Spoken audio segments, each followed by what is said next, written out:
Everyone good morning हरे कृष्णा मु चिन्मयी स्वागत करुच्ची आपण मानू मोर चैनल हेल्दी एंड क्रिएटिव को।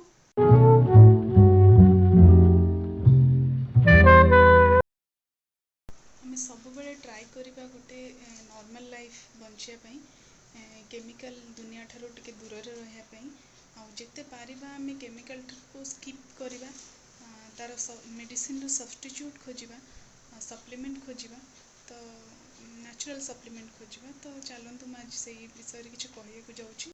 आज आपण मानक देखी भेंडी पानी कौन बेनिफिट्स रही सेटा कौन हेल्थ को बेनिफिट दूची। तो चलतु स्टार्ट करें। तो ये देखो भेंडीर बेनिफिट्स सब अच्छी जोटा कि आपन डायबिटिक को कंट्रोल करुच्ची कन्स्टिपेशन को रिलीफ करुच्ची आनेमिक हबारू बचाऊँच आपन को रक्तहीनता रोगरू बचाऊँच एंड वेट लॉस करने हेल्प करुच्ची जो मानकर वेट गेन होची बैड कोलेस्ट्रोल जार हाई हो जाए लेवल तो ताकू भी लो करने की हेल्प करुच्ची आपन इम्यून सिस्टम को इम्प्रूव करुच्ची एंड आपन आईसाइट को भी इम्प्रूव करुच्ची। तो तार प्रॉपर यूज जानिबा दरकार। तो चलतु मुझे आपण मानक देखेबी भेंडीर प्रॉपरली यूज केमती करेंगे।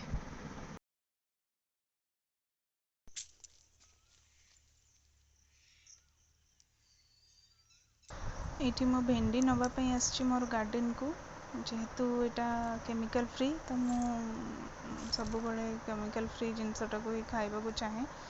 तो चलतु नहीं कि मु जाऊँगी।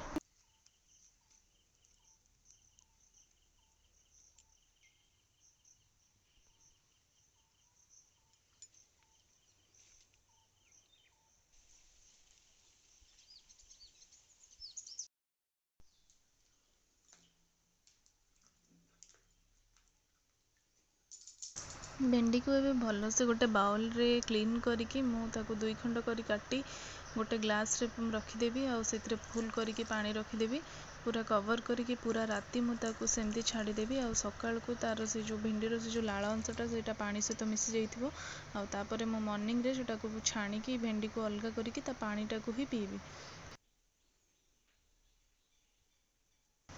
स्पेशली डायबिटिक पेशेंट मानक पई बहुत बेनिफिट बहुत जनक ठारू मुझार माने बेनिफिट कथा शुणी से कि आपण मानक देखौची बिना मेडिसिन रे से डायबिटिक कंट्रोल होती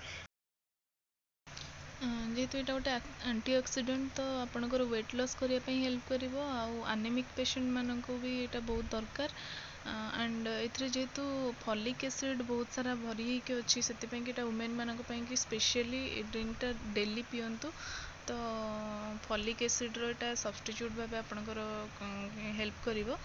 तो एमती आपण ड्रिंक 1 मंथ कंटिन्यू करंतु देन आपण रिजल्ट देखि पारिबे। जदि वीडियो थ्रू रे मु आपण मानकु नेचुरल वे रे किछि हेल्प करि पारुछि देन ए वीडियो को आगु को शेयर करंतु लाइक करंतु एंड मते कमेंट करके रिजल्ट जणांतु एंड मो चैनल को सब्सक्राइब करी मते नुआ नुआ वीडियो बनाया पे सपोर्ट करंतु।